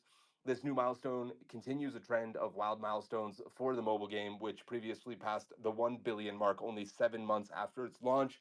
The game is actually ramping up the income it generates over time and seems to have some of the highest conversion and monetization rates of recent memory. So, my question for the panel: what's the word for the absolute dominance for Monopoly Go on this run? Lems, I'm tagging you in first, buddy. Fucking wild. That's what I'll say. Like the amount of money they have made in under 18, like they grossed like over a billion. I think it was in 7 months or something. And I was looking at some report and it was like they had like, like it was single digit, but it was still like a percentage of the overall casual gaming like revenue in a single game. It's kind of like it was like, I don't know, like 2 or 3% or something. Just absolutely wild. I think this is a new genre that's kind of breaking out, this luck battler thing. It's super casual. But yeah, like hugely impressive. I think, a lot of that is to do with the Monopoly IP as well. But yeah, like what a crazy thing. And it kind of feels like almost like a Candy Crush moment, right? Where that thing broke out and just blew up and became explosive. And here we are with Monopoly Go now. Excited to hear up next from the mogul of mobile. It's Mr. Wild Paul. What's the word, brother? My word is fuck yeah. I'm going with the hyphen again too there. That there's just, I love to see it because I don't know, it was like maybe a year or two ago I was coming down from COVID and people were like, yeah, like we've seen the peak, like that's it for game revenue and it's on the decline, and that was just like a one, and I'm like, no, no, we haven't even like we're still getting warmed up. Like we still have not seen a billion player game yet, and we're definitely going to see that in my lifetime, and sooner than later, I think. And I just also feel like congratulations to this team because they did not rest on the Monopoly IP and brand like they easily could have, and like other Monopoly games have, I guess, in the past. They created a fire game and they deserve the success. And as Lens was saying, and this is the most incredible thing, especially when you dig into the metrics behind Monopoly Go, they just absolutely destroy on the metrics that matter: reach, retention, and revenue. Right, their ability to be to have a game that's so accessible that people can jump into it easily, to retain those users with really sticky mechanics, and then to have a monetization rate and sort of set of methods that is so powerful that they can turn around and dump, I don't know at this point what percentage of that 3 billion back into acquiring new users, but their user acquisition budget is insanely off the charts too. Like the amount of money they're deploying back into ads and UA on all these platforms because they have such a great game and their numbers hold it up. So they don't, like, we talk about leaky buckets on this show, right? They have the opposite of a leaky bucket. They have the which by the way, the opposite of a leaky bucket in mobile is literally a money printing press. So when you get those two pictures in your head, like when we talk about optimizing for mobile games, it's like a spectrum from leaky bucket to money printing press.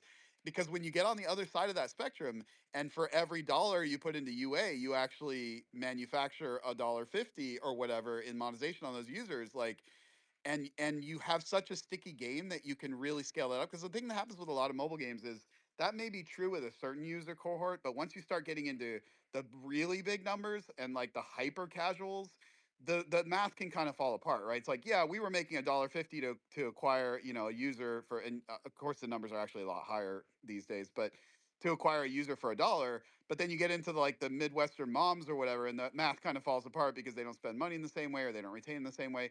The fact that they are able to achieve this scale and still be wildly profitable is just, it's insanely bullish for games in general, for the continued pursuit of the holy land that I've promised you all, which is that where everyone is a gamer, and there's no more like distinction between who's a gamer or not because people just take it for granted. We are on the way. We are on the way. Knock, do you agree? I do, and I think the word here is savior. This went from like one of the most overly priced acquisitions of Scopely of like in the history of gaming, $5 billion, and not even 12 calendar months later, they're sitting on Monopoly Go, a $3 billion game. This turned real quick from what the fuck are they You doing to gotta wow, think what that a they play. that they saw the I game, that they absolutely love played the it. game. Yeah, that they were like, oh shit, we gotta find this company before they put this game out. Like you gotta know that must have happened. 5 months. So it was out 5 months at the time of acquisition. Obviously, the acquisition starts 6 to 12 months prior to that. Yeah, I think looking at this with a little bit of revisionist history, this was an incredible move. I'll bet it was one of those moments. We had this moment happen on Words with Friends, and the acquisition with Zynga that I haven't told you guys about. But like that acquisition process actually lasted almost a year. I mean, I think it was like at least 9 months from the moment we first spoke to them to the moment that we closed the deal for 180 million. And I it was the same thing that I kind of make up in my head that happened here, where you're like, the acquirer, in this case Zynga, like they really didn't want to pay that price, even though you guys know the other story about how I dropped that on them from the first moment, and they still somehow stayed at the table with me when I first dropped the $200 million price on them when their first offer was 20 million. And through that whole time, they were just desperately hoping that it wouldn't work out, like that our metrics would start to go sideways or go flat or whatever, and that they would then be in a position to like kind of sweep in and be like, okay, well now we'll buy you for our original offer, maybe even less than that or whatever. But we just kept going, and we kept, exceeding any previous even predictions that we had made to them, which were optimistic. And I'll bet that's similar here. Like they probably, had this feeling of like, we don't really want to buy these guys for this much, but like, oh my gosh, if we don't, we're only going to end up paying twice this in a year. And that was the smartest thing ever. Yeah, you got to take big swings if you want to hit it out of the park. Jerry, over to you. Yeah, word is another two-parter. Brink's truck has backed that motherfucker up, dude. I'm so happy to see this game be doing well. I went down a huge rabbit hole of playing Monopoly Go. And really interesting thing is we all are here calling it like the king, and saying that this is one of the best mobile games of all time, second best after Words with Friends. But I would say that like 6 months ago, nobody even knew if this game was profitable, right? Everybody was like, what are they doing, spending all this money on acquiring users? And there's reports of like billions of dollars being spent in user acquisition, and it's worked out, right? And it's the most simple game of all time. It's like you press one button, literally. There is almost no actual gameplay in it, but everything about it is just so well done. And I think to say that the Monopoly IP is just strong and that's helped, I think is actually not very true because there's a million Monopoly games that have failed. I think Scopely's just Yeah, knocked it out of the park and with we were this. up against the Words of Friends up against Scrabble, and that was not even enough. Like for Scrabble to somehow like so yeah, I can tell you for sure that I'm sure it helped, but it wasn't the reason why this is happening. Yeah, no, it's a game that's expertly done. I think Paul, you hit it on the head. I think they got their hands on a very early build and knew it was going to happen and were willing to pay whatever price because it takes a whole machine like that to spend that much money and still be able to walk away from it profitable and they're gonna, like I said, that Brinks truck is backing up as we speak, full of fucking money, and good for them. I think y'all would be so fascinated if you could see, especially the DGens in the audience with me. When you see behind the curtain at a company like Scopely or like Zynga, like and you see this thing that Jerry's talking about where money starts getting dumped into user acquisition. That's because they already know they have a money printing machine. They have seen the numbers, and their PMs in that company are like, oh fuck, guys, like, are you seeing what's happening over here with this product? And like it's a thing that's hard to predict, but the companies that are really best at this, I know we've talked about this on the show before, that are really good at understanding when they're there or not, and when they are there, understanding the arbitrage game that it really is in terms of user acquisition versus monetization, and can like really jump on that opportunity when it shows up.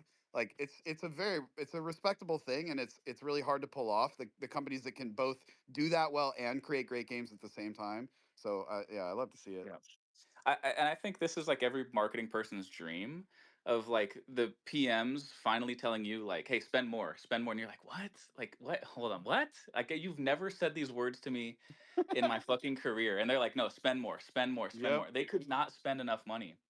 And Yeah. to tie this back into Web3, I think social casino, like, I think this genre is going to be huge for Web3. And I can't wait for some of the teams we're starting to get a lot of inbound from, social casino, like genre games being built. I think this is a huge opportunity for the Honestly, I Web3 serious. industry. Oh my gosh, I have to repeat this too. Because what the fuck are you all doing? Like, I'm busy building Wildcard. Okay, I don't have time to go build that game. But who out there is building the Monopoly Go in crypto? It's the most obvious idea, and you guys don't even have to like you do what I did with Words with Friends. Just literally clone Scrabble. In this case, clone their mechanic. Like we call that a fast No, follow dude, in no, mobile. It's Paul. They're fine. buying fucking stock trading games on Roblox. Oh my gosh. Hold on, there's two games, guys. We got Infinigods are building King of Destiny, and we got like City vs Tycoon are doing the one that's really like Monopoly Go. We already got two on the way. All right, good. Put your money on Um, those. No, I didn't say that. That's not financial advice. we've I got meant some. put your money like play them. They're gonna be a lot of fun. Yeah, play them aggressively. Anyway, not financial advice, of course. We got a couple of great comments. Well, one thing I do want to add to that, the Supercell newest game, I forget what it was called, but it blew my mind that it failed so spectacularly, exactly to the point that you guys are making. Because especially if you're Supercell, you've done it like 5 times where you've hit that threshold of we are hitting the numbers that basically mean we should spend as much money on user acquisition as possible because we're always getting a higher ROI than our spend. And for whatever reason, on their newest title, they still pushed it out before they hit that threshold and still spent a ton of money, but didn't have the stickiness to make the game successful. And that's just mind blowing to me that you can still make that mistake after you've literally done the playbook 5 or 6 times. It's just kind of wild. But by the way, it really ties into what I was saying earlier, and like we can make a whole gamified about this topic, so I won't go on about it. But like, it turns out that user cohorts are just very different, and it can sometimes be very shocking. And when I saw that happen, I thought, yeah, that's they fell victim to that thing that is almost unavoidable, where you do your measurements based on certain user cohort behaviors, but once you just hit this like threshold where suddenly the only remaining users to go acquire are really a different kind of user, and that different kind of user behaves very differently and turns in very different metrics, and it's just like, oh shit, like we thought this was going to scale, but for some reason it's just hit this wall that there are no Yeah. more customers like those first cohorts we had, and then and then you can see that happen. Yeah, to the point, just real quick, Sam, not to make this the Paul and Jerry not raising their hands show, but to the point where like some of these companies are having to do like these soft launches and tech launches like under different organizations, right? Because they understand too well what their user cohort behavior is like. and it really skews the data, right? And I wouldn't be surprised if that it was Squad Busters that you're talking about, Sam, and I wouldn't be surprised if they got really flawed data back just because of like who they are. Yeah, that's my take too. Yeah, it could be. And you see, Or else they finally thought that they were Disney with their fucking mobile I IP did have bullshit, that and thought then in your realized head it too. It's like, wasn't. oh And shit, did they get fucking a Nog little fucking disconnects right at that fucking time. too many articles about the incredible supercell culture got to their head, you know? yeah, no, Knock did tell me he had to go to a dinner right at the end of the show, so he gets a free pass on that one. We also saw this with what was it, Hoyoverse, Genshin Impact, Honkai Star Rail, their two IPs.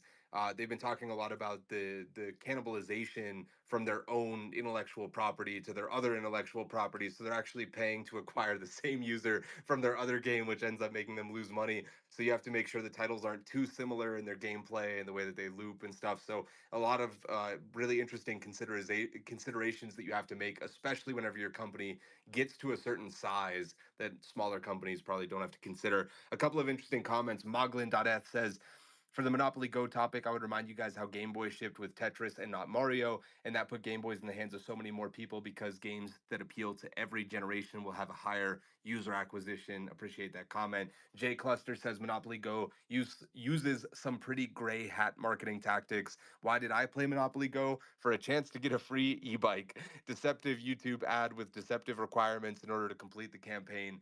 You don't love to hear that. Thanks for weighing in with your opinion and experience there, man. Sorry to hear that that happened. Our last topic for the day is going to be fact or fiction. Actually, let's move on to something a little bit. It's been a serious episode. Let's get something a little bit lighthearted. Okay, we're going to finish up on something lighthearted. A game with 10 out of 10 gameplay and a game with, or excuse me, let me start over. Would you rather play a game with a 10 out of 10 gameplay but a 5 out of 10 story, or a game with a 10 out of 10 story and a 5 out of 10 gameplay? So basically, what do you prioritize more? Incredible lore, you love the universe, you wish you could live in it like I was Ash Ketchum whenever I was 10 years old. I just wanted to be in fucking Pokemon, or a game that you just can't put down because the gameplay is so good. Which one would you rather play? Wild Paul, I think, had the hand up first. Oh, thank God. I thought you were going to let Jerry go first. I need to have the first say on this. Come on. Like, when I saw this, first of all, I was like, oh, Sam, you did the right thing by making this the last topic because we would have spent the entire fucking Gamified talking about this. I am not all the way on the Gabe end of the spectrum where like any game that has story or makes me walk without like I don't know fighting something is a shittiest game ever. Like I really appreciate lore and story and walking in my games sometimes, but come on, like you can't. Okay, this is like a thought exercise. If you take a game with a great story and you like talk about would this be better or does this need better like great gameplay to make it great, anyone's going to say yeah for sure. But if you take a game with great gameplay and you're like, does this need better story to be great? No, I don't need fucking story in Smash Brothers, I don't need story in Tetris. It's just great alone. So I think the answer is like you there's this is games we're talking about. We're not talking about books or films. It is the unique feature of the interactive entertainment medium that is gameplay and fun. And man, I have been on so many panels, and this is a thing that people still argue in the game industry, which blows me away because it's like none of us on this side of the fence, which obviously I'm on the it has to be 10-10 gameplay. It's not even a question, are arguing that games shouldn't have story and amazing world building. It shouldn't be worlds that we want to just be in because the ambience is so great. Those are actually my favorite games, believe it or not, even though I'm sitting here preaching gameplay. But that's not a game. Like if that's all it is, and it's just like, especially when when we go to the extremes of this and we talk about these games that are literally just cinematics with button presses, like anything that quantum what is it the name of that company, Quantic Dream or whatever they are, those games that they make. I just and even I gotta like some of Hideo's games and he's my hero and he's amazing, but like there's definitely parts in that game where I'm like, I'm not playing a game anymore, man. You like literally turned the game off and I'm watching a movie now and like, can you not? Like I was playing a game. So yeah, that's I have a lot of strong opinions. I'll shut up now. Yeah, I wish Koji was here because him and I, some days after Gamified lately, have been playing co-op games together. And we played the predecessor to It Takes Two, which is called A Way Out. It Takes Two won Game of the Year a couple of years ago. Really innovative co-op game. And A Way Out is literally you are playing a movie, where like every 5 minutes it goes, hey, by the way, like hit the left trigger now. And like that's the extent of the gameplay. And they clearly took those lessons, put it into It Takes Two, and it became significantly better. But holy shit, I never realized how badly I did not want to play a movie until I had that experience. It was just like, this is god awful. Jerry, over to you, man. Yeah, and to echo that, the worst Kingdom Hearts is the latest one, right? Because it's so many fucking cutscenes, you know. And I was really hoping to take the opposite side of Paul here, but I have to take the same side. So yeah, I mean, listen, do when you go buy a new Legend of Zelda game, right? You know what's gonna happen, right? You're gonna fucking wake up in a bed. Your character is gonna be some fucking lazy teenager, maybe young adult who doesn't know what the fuck's happening, and then it's like, hey, you're the hero that was promised, and then you go and you do some puzzles, right? And you know what the story is before you get into it, but you want to go play the puzzles. You want to go see the new ways that they're using a new controller, a new form factor, and you just want to go be in the world. You know the story, right? To further that, the game that I would say, at least a couple of us on the panel have thousands of hours in, Dota 2, League of Legends, anything like that. I couldn't tell you what the fucking name of the world in Dota is. I couldn't tell you the first thing about any of the characters other than what I've seen on the show. But I have thousands of hours in that game. Yeah, I'm not really, Paul, cover yours for a second. I love that they talk about their characters and wildcard and everything. I'm not really in it for that. I'm in it to fucking continue my undefeated streak, which I did continue recently, Paul. Somebody challenged me and I Congratulations. slapped them Congratulations. around. I And think I think it might end soon, just so you know. But it's not going congratulations. to end soon. Oh, okay. So, I'm it's gameplay and it's not even close. Stories are great, but like I play a story-driven game once a year, and it's usually like a game that takes like 2 or 3 hours. It's like $6 on Steam. So, I think that we're just getting further away from that, and people just prioritize gameplay so much more. Yeah, I would love just to expand because I feel like I could be wrong about this, but I think everybody's going to agree that they would prefer the gameplay. I would love if somebody could offer a counter to my I'm going experience. to actually. That's Oh, why I put thank my God, hand dude. back up. Okay, Yeah, okay. sorry, but We'll let me get finish there. though. I'm But I going to. think the best example of why gameplay wins is because League of Legends had literally no fucking story for like 7 years and became the biggest game on planet Earth. And then eventually they were like, oh, by the way, the world is Demacia and there's all these characters and here's an anime and stuff. And then people cared, but we didn't because the game was so good. Jordan, over to you. We'll circle our way to Paul. No, I don't need to just hear myself talk. I agree with everything Paul said. All right, Paul, what's your counter, brother? Okay, well, I'm sorry. I'm assuming it's gonna be the Paul and Jerry show, and I really do apologize that Lems has his hand up, but I don't know. I My apologize. I get my it. hands are not showing up correctly on my Twitter, so I don't even know who has their hands up. Anyway, I just want to actually passionately make the case, not really for the opposite point, but just that like the progression of storytelling in games is probably one of the most fascinating frontiers in game development. It has been honestly for like 20 years for me.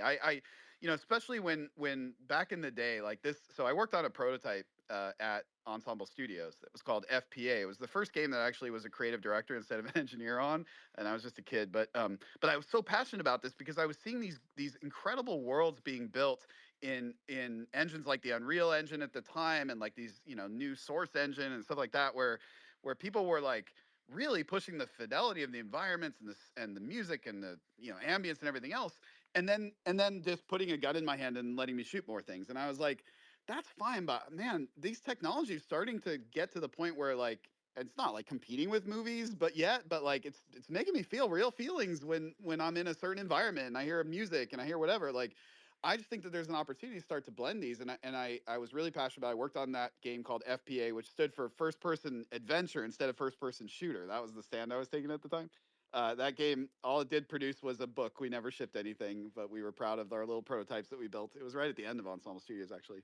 Anyhow, I have then since then seen this progression that we've all experienced in games like actually the first one that really just made me feel so validated was Portal. Because Portal was nobody would say that Portal is not a gameplay heavy game. It's like it's the most it's signature mechanic of solving puzzles and opening portals and like And yet they took something that would have otherwise just purely been mechanics only game and gave it one of the most interesting, compelling stories where the people who love Portal, they're split, right? You would have half of them talk about how they just love the puzzle solving, the Portal mechanics are so good, it's an incredible game for that reason, for the mechanics of it. And then the other half will just talk to you about GLaDOS and the story and everything else. And like, that game showed me the thing that I believed could be true, and I think showed all of us, which is you don't have to make this choice. Actually, if you push that boundary, there's this new medium that is yet to really have all the rules written. Like, you know, you look in film and like the rules of filmmaking are kind of solidified. They've been solidified for, you know, decades, and of course there's still incredible filmmakers like Villeneuve or whatever his name is that made the Dune movie that are pushing the boundaries of what you could do with film, but it's still not like the rules are being rewritten all the time. But storytelling in games is absolutely like that. With games like Last of Us, and even games that don't feel like they're story games at all, that end up like Inscription is an example that would come to mind. So tremendously great, like roguelike card battler game that if you guys haven't played it on Steam, you should. It's spelled with a Y. And also just has this amazing story that you experience while you're playing the incredibly fun card game. And there's a zillion games like that now, and those rules are still being written all the time. It's one of the most amazing frontiers. I'm honestly like, those companies that are really pushing that boundary, they have some of my greatest respect. And I think the reality of it is, to finalize my point, and I'll shut up, games, I think, actually have the opportunity to deliver the best stories of any medium. Because when gameplay and storytelling come into alignment like they did in Portal, like the companion cube is a perfect example. I think I've made this example before where when you lose the companion cube, you actually lose a gameplay mechanic, but because GLaDOS has been making fun of it or whatever, it's also a story beat. And those two things align in that moment so perfectly. And when that happens in games, it's a stronger feeling of connection to the story that you can feel across any medium. It's stronger than movies, stronger than books. I would argue that it's the strongest possible. And we still have an entire domain that I feel like we're just now scratching the surface of storytelling in games. So that's what I actually am most hopeful for. Dude, I love Paul so much, man. All right, Lems, over to you, buddy. I know I have to follow this up. Like he just made such an eloquent point, but I'll play a little devil's advocate too, because I'm with you on the most hate on Quantum Dream, Quantic Dream, whatever it's called, Paul. But I have one caveat. So I'll say, yeah, generally with everyone on the like gameplay heavy, but like echo all your thoughts on like story intersecting with games. Like I'd probably take like an 8 out of 10 game with 8 out of 10 story. If we like, you know, had to split the difference a little bit, like I'd take a couple of points off gameplay if like the story was really, really that good. Uncharted is one of my favorite series, probably my favorite like series of all times in games. And there's four of them, and I love like I've run through them multiple times. And it's not just like I love the gameplay, but I also love the story that it takes me on and like the emotional attachment you get to the characters. Like they go hand in hand, like you're saying. Like it actually builds a lot more of a connection. But there's been games where I love the game and I'll just play the game and I don't give a shit about the story. Like when I used to play Call of Duty a lot, I had friends who would play the campaign. I never touched the campaign, didn't give a shit. I was just happy to play the game, play zombies, play that sort of thing. But I will say there's always exceptions to the rule. Like I played the Quantic Dream or like Heavy Rain, their first one when it came out, and fucking hated it. Like I ended up playing the Walking Dead one first, the Telltale one, and I played the first one. I actually enjoyed that and tried like five more of them and just didn't like any of them. I'm like, oh, they had like this one that was good, and all the rest of them kind of flopped. Then I tried Heavy Rain, had that sort of experience where I was like, this is an interactive movie that's really, really slow pace and feels so goddamn boring. But I will say, I also have a bias towards sci-fi and these kind of like, you know, AIs coming to life and that sort of thing. And their Detroit Become Human is actually a great game in my eyes. It's definitely not gameplay heavy. It's gameplay like there is some gameplay though. You actually do have to move around. You do have to do stuff. It's not just like a boring decision tree randomly. But what I loved about it is there's 11 different endings, I think it is, where your decisions actually legitimately matter in the game as you progress through it. If a character dies, like that character is 100% dead. Like they're just done, and you just got to keep going. And it like transitions as you play three different characters. So I think they kind of like intersected it there where they went heavy story and lighter on the gameplay, but actually the gameplay was still important and there was good emotional attachment to all the characters as you go through. So I think while generally gameplay wins and story is secondary, there will always be those exceptions to the rule. And, I always like to give them the time of day and say, like, if you haven't played something like Detroit Become Human and you like this sort of sci-fi stuff, like, highly recommend it. Check it out. And you can play multiple times because the endings are not like those slight variances where you get with some games where there's choice-based things and it all kind of comes out more or less the same with slight differences. There's like drastically different things in the outcomes.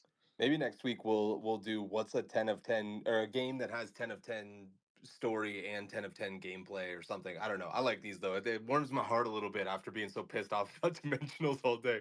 Well, it's all back to you, dude. Okay, I'm gonna give you your answer right now. Here's the game that has 10 of 10 story and 10 of 10 gameplay. It's Minecraft. And y'all are like, what the fuck?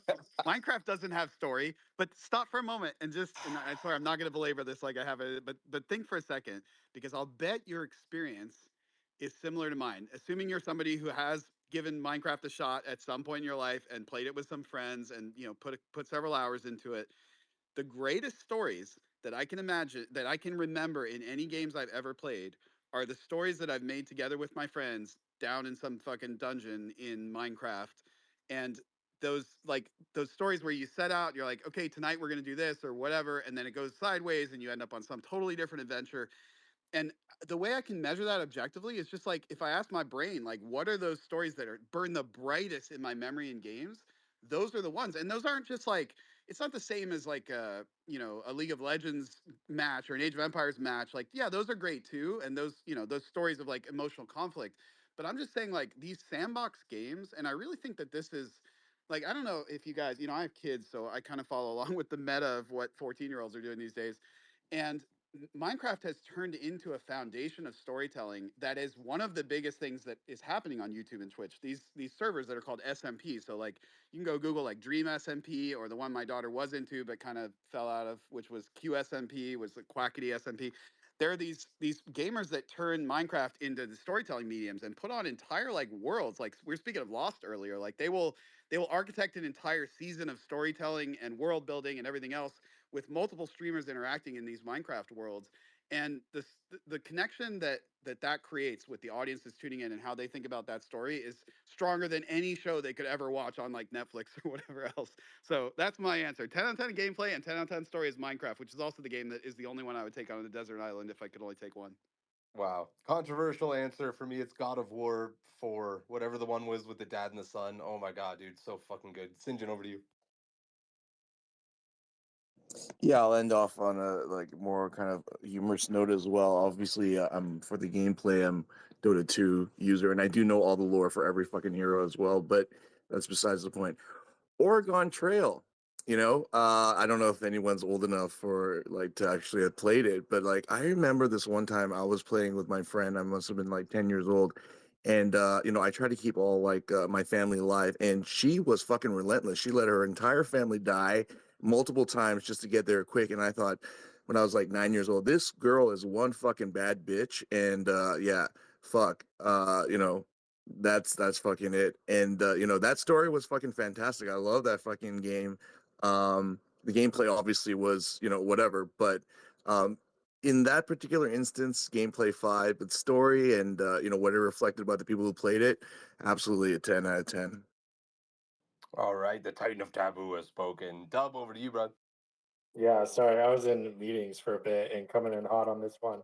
I just want to say you're fucking nuts for going 10 out of 10 on the gameplay rather than the story. It's like, would you rather run on a treadmill or go run on the Italian coast? Like, it just makes no freaking sense to me. Like, I for sure, like, I want a great story, and if I have to like do twice as many button clicks or whatever to get there through that story, so freaking be it. I'm gonna do it because it's a great freaking story that I want to digest. Wow, Dub came in hot, brother. Let him cook. I see had a comment. He said talking about nostalgic story games with multiple endings brought me back to Shadow of Destiny. Anybody else play this one? God, I loved it. It's a Konami game apparently. It doesn't ring a bell for me. Shadow of Destiny. Let me know if anybody else has been playing that Since we're one. pulling up old games and we were talking about Monopoly Go, my shout out is to an old Sierra game called Jones in the Fast Lane. That's where I learned economy. Wow. Any of y'all out there play Jones in the Fast Lane? That was where I learned how to make a living as a kid playing that game. Leisure Suit Larry. Yeah, Drop the exactly. mic. It was in that same era and like very similar graphics and stuff, but it was like a board game thing where you like basically played the game of life. It was super fun. I still go back No and play World it. of Warcraft. Really, guys? Leisure Suit Larry was the first time I ever remember being on Steam and looking through like the most popular games chart and finding a game that I couldn't fathom how anybody would actually find it entertaining, and then being like, wow, I guess I just don't understand. Hey, Sam. Lots of us had our It sexual was fucking awakening in revolutionary. that game. Okay, so let's just Oh yeah. Oh yeah. Sinjin knows what I'm talking Fucking about. Paul. I feel like this is what it's gonna be like to go visit St. John and Wild Ball at the old folks' home in We're like just 40 gonna be years. playing Leisure Suit Larry all day long. We're doing that in Singapore. We're having a Leisure Suit Larry late night party. It's gonna be awesome. Oh, let's do it, bro. All right. Let's round up with our MVP voting of the day. We had to have Knock and Eliza and Jeremy all drop off because of conflicts. I know Gamescom also kind of killing people this week. So appreciate everybody that still made it to the space. Love you guys. Let's start off with Mr. Young Gerald, as they call him. Who is your MVP, brother? Man, I do this every week, but I think it's Paul. Yeah, Paul just drops gems, and he's been around for so long in the games industry. I didn't know he was a creative director either. I thought you just worked on multiplayer systems. Thought you were a nerd this whole time, Paul. But honorary shout out to Seabass, I think. Let's go, dude. All right, Paul, who's your MVP, brother? It's Sinjin because I don't remember how many. I think at least a half dozen takes where he ended it exactly with the same words, with "fuck you all," and I was just really impressed with how many of those I got on this show, and I really appreciated it. I love it. I feel like my week isn't full if I haven't gotten enough of that from Sinjin. The linguistic MVP, the Titan of Taboo, the founder who can't be bought. Senjen, who's your MVP? You know, I think just like let's just give Paul the lifetime MVP award and just like take him out of the running because like otherwise it's just fucked whenever Paul comes on the panel. I always love Lems. I mean, he tends to agree with what I'm saying, but it always says it in a really eloquent way without the fuck words. And so, you know, Lems, you are my spirit, fucking ETH lizard. The Spirit Lizard. Lems, who you got, buddy? I'll throw a couple of fuckings in here and there just for you, Sinjin, all right? But I'm gonna go with Paul this week. There was too many good ones. You hit home on the whole gaming topic there. That last one was a good one. The man is electric. You can't take it from him. Seabass, who's your MVP, bud? I gotta go Paul after that Minecraft shout out. But dude, anytime Sinjin and Paul speak, I feel like I could run through a damn wall, man. I love that, dude. Jordan, over to you, man. Not once but twice did Paul say everything I wanted to say, and then I didn't have to say anything. So definitely Paul. Easy clap, easy game, easy life. Dub, who's your MVP, bud? Yeah, I'm gonna give it to Limbs for walking away from the Eureka auction with only a schloop and not a Schumer. This These are the fucking guy, official he like can't pronunciations, escape by it. the way. Dub is setting the linguistic precedent for the people on our continent. Well, I'll have you know, Dub, that I'll fit 4 lizards for every human you have on your ship, so I'll have twice as many as you then. His army will not be trifled with. Mr. Wild Paul, you got 60 seconds of FaceTime, buddy. Use it as you wish. What's up, my friends? I feel like, this whole time I was like messaging Kate and I was just like, we've got this big news coming up and stuff happening for Token 2049 that has to happen by then. Like I love when a show like that gives us a hard deadline that we can't, as much as I might want to, I cannot change the date of Token 2049. That is out of my control. I have to live with that deadline.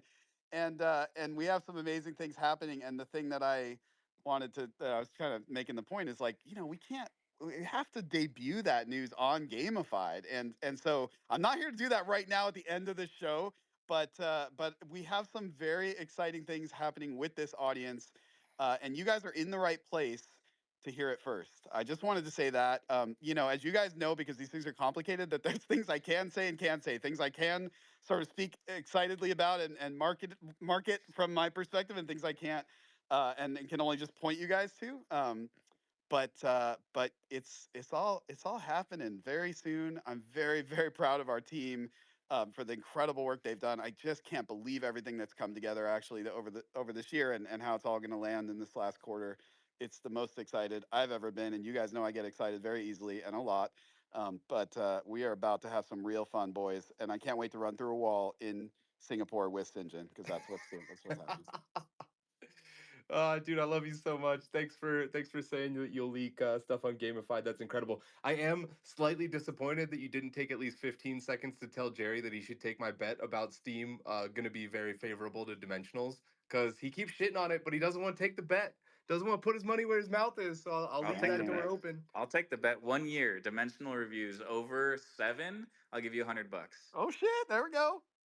Wait, it's not. First off, they don't rate it on a scale of 1 to 10 on Steam. Second of all, a year is crazy. Let's just do a month or something. I'm gonna forget Dimensionals that fucking exist by the time I get my $100, and it's gonna be worth like 4 cents because inflation's out of control. There's a lot of problems with this, but you have a bet in some form. We'll figure it out the details.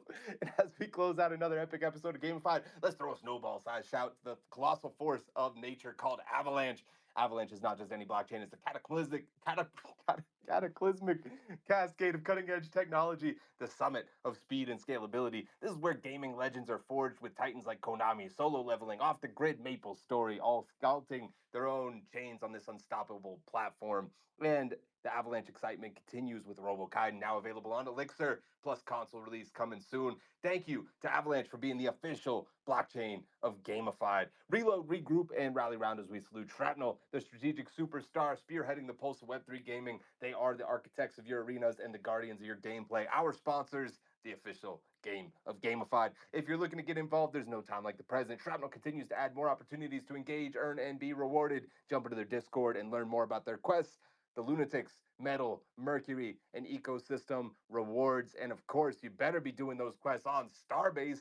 Before we bid adieu, let's illuminate the cosmos with StarNet, the stellar ad network reimagining $100 billion spent annually on user acquisition. Forget the corporate constellations of Google and Facebook. StarNet lets games and apps shine bright, creating a decentralized and fair ad tech galaxy. And now brace yourselves for Starbase, shimmering in the starship, in the StarNet universe. It's the ultimate missions platform for gamers where you can play, compete challenges, and collect gems. Starbase doesn't just spotlight the best playable games in Web3, it embodies StarNet's grand galactic vision. Join the revolution with Starbase and StarNet, the ad network that's truly out of this world. And don't worry, I'm going to rewrite all these fucking ad reads because I like it so much whenever I have all this fresh, new, fun alliteration. And these ones, it's been a couple of weeks, man. I've been down bad, but don't worry. Next week we'll have some freshies. That's my promise to you guys. I love you guys so much. Everybody that comes week after week, you guys mean the world to me. Thank you so much. We'll see you same time, same place next week for another episode of Gamified. And if you have any strong opinions, I'm trying to figure out what time zone to host Gamified for. Are we waking up at 4 a.m. whenever we're in Singapore and doing it at the usual time? Or I think we can do like 9 a.m. Singapore time and it's like 9 p.m. Eastern time, which, at least then some of the Americans can still listen. I feel bad for the EU folks. They'll have to go to Spotify and catch the audio on demand. Anyway, I digress. If you have strong opinions, slide in my DMs. And otherwise, I'll see you same time, same place next week. Big smooches to my panelists. Dub from Shrapnel, Icy behind the Wolvesdow account. He's been an active participant as well in his own way. Stardust, of course, one of my beloved sponsors. We have AVAX. I think it's Ryan behind the AVAX account, the unsung hero, brother. Appreciate you. Singjen, of course, the Titan of Taboo behind My Angry Yahuza Girlfriend. Wild Paul and all his juicy alpha that he refused to leak this week, but keep an ear out for next week. Jerry, of course, from Uptick. If you need your user acquisition and you're not using Stardust, maybe poke a little around Uptick. Jordan absolutely crushing it with the Eureka auction. So happy for you, brother. And of course, Lems, the little lizard legend, killing it with the ETH lizards. We'll see you back next week, guys.